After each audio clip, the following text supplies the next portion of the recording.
లోకానికి నీ మాట మళ్ళీ వినిపించవా? అంబేద్కరా మళ్ళీ పుట్టవా? ఈ దళిత లోకానికి నీ మాట మళ్ళీ వినిపించవా? నేను హిందువుగా పుట్టాను కానీ హిందువుగా చావను అని గర్జించావు. మతమేదైనా మా రక్తం ఒక్కటేనని చాటావు. కాని దళితుడు ఏ మతంలో ఉన్నా వివక్ష నీడ విడదే. ఏ దేవుడిని మొక్కినా మా సామాజిక వెలి మారదే. మతం మారిన మనువాదం వెంటాడుతూనే ఉంది. కుల వివక్ష కోరలు మమ్మల్ని పీడిస్తూనే ఉన్నాయి. అంబేద్కరా మళ్ళీ పుట్టవా?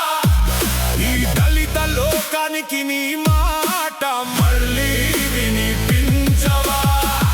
అంబేద్కరా మళ్ళీ పుట్టవా?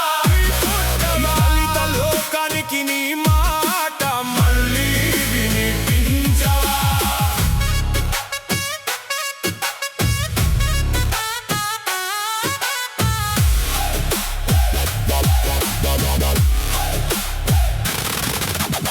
ఆర్టికల్ 25 ద్వారా మత స్వేచ్ఛను ప్రసాదించావు. ఆర్టికల్ 14 అన్నావు, చట్టం ముందు అందరూ సమానమే అన్నావు. మరి 1950 ప్రెసిడెన్షియల్ ఆర్డర్ మా ఉనికికే ముప్పు తెస్తుందా?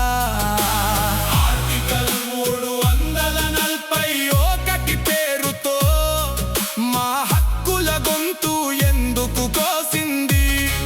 మతం మారితే కులం మారుతుందా? సామాజిక వెలి తీరుతుందా?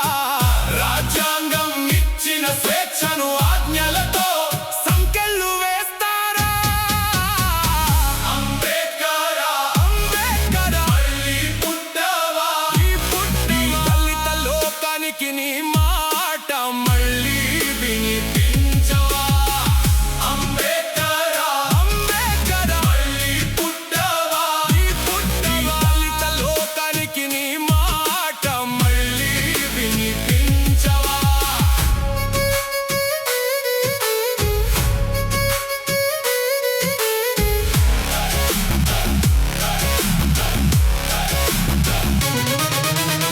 ఆర్టికల్ 15 సాక్షిగా కుల మత లింగ భేదం నేరమన్నావు.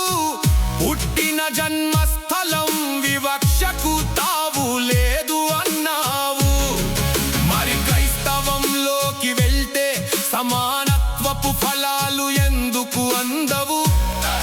మతం ఆధారంగా మాకు వివక్ష ఎందుకు చూపుతున్నారు? మైలార్డే రాజ్యాంగ ఫలాలు అందరికీ సమానంగా అందే రోజెప్పుడు?